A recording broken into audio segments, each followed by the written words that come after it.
अफगानिस्तान में आज नई सरकार का ऐलान हो सकता है। वहां कल ही सरकार का ऐलान होना था, लेकिन कल इसका ऐलान नहीं हो सका। अब उम्मीद जताई जा रही है कि वहां आज सरकार बनाने का ऐलान हो सकता है। अफगानिस्तान की मीडिया के खबरों के मुताबिक नई सरकार का नेतृत्व मुल्ला बरादर करेगा। सरकार में 50% हिस्सेदारी तालिबान की होगी, तो वहीं 50% हक्कानी और हिकमत-ए-यार जैसे संगठन को देने का फॉर्मूला तय किया गया है।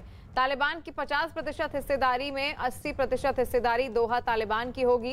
शेर अब्बास तानकजोई को विदेश मंत्रालय की जिम्मेदारी देने के बारे में विचार किया जा रहा है। हामिद करजाई और अब्दुल्ला को भी सलाहकार के तौर पर जगह मिल सकती है। ये सरकार केयरटेकर सरकार होगी। साथ ही ये भी दावा किया जा रहा है कि अगले वसंत या फिर गर्मी के मौसम तक अफगानिस्तान का नया संविधान बना लिया जाएगा।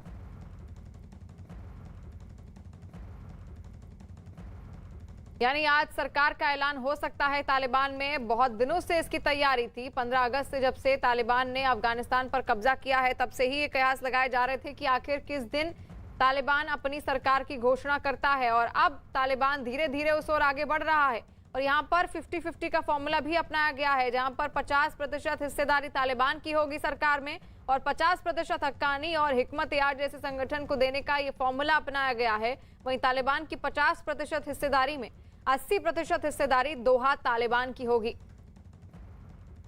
कंदहार में जो सुप्रीम लीडर होगा वो रहेगा। सरकार चलाने के लिए सुप्रीम काउंसिल भी बनाई जाएगी, यानी कि बहुत सारी तैयारियां हैं। सुप्रीम काउंसिल में 11 से 72 सदस्य हो सकते हैं। मुल्ला बरादर को बड़ी जिम्मेदारी दी जा सकती है।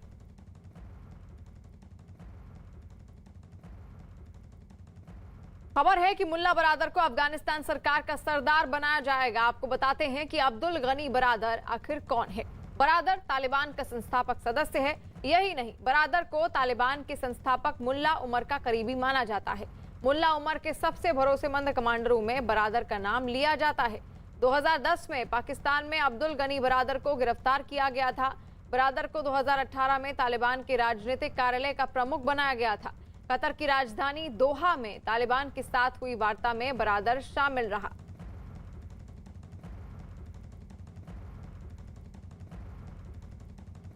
एक और बड़ी खबर अफगानिस्तान से आ रही है। न्यूज 18 के नीरज कुमार की खबर है कि अफगानिस्तान में फंसे करीब 180 सिख हिंदू अगले हफ्ते तक भारत लौटेंगे। विश्व पंजाबी संगठन के अध्यक्ष विक्रमजीत सिंह साहनी ने न्यूज 18 से खास बातचीत की, जिसमें उन्होंने कहा कि वहां फंसे 180 सिख और हिंदुओं को जल्द ही अब भारत लाया जाएगा। यानी कि अभी ऐसे कई हिंदू और सिख वहां पर मौजूद हैं अफगानिस्तान में, जो फंसे हुए हैं, जिनको बाहर निकालने की कोशिश की जा रही है। और ऐसे में 180 ऐसे सिख हिंदू हैं जिनको अब जल्द ही भारत लाया जाएगा। उसके लिए तैयारियां भी कर ली गई हैं। नीरज कुमार की खबर है कि अफगानिस्तान में फंसे हुए करीब 180 सिख हिंदू अगले हफ्ते तक भारत लौटेंगे।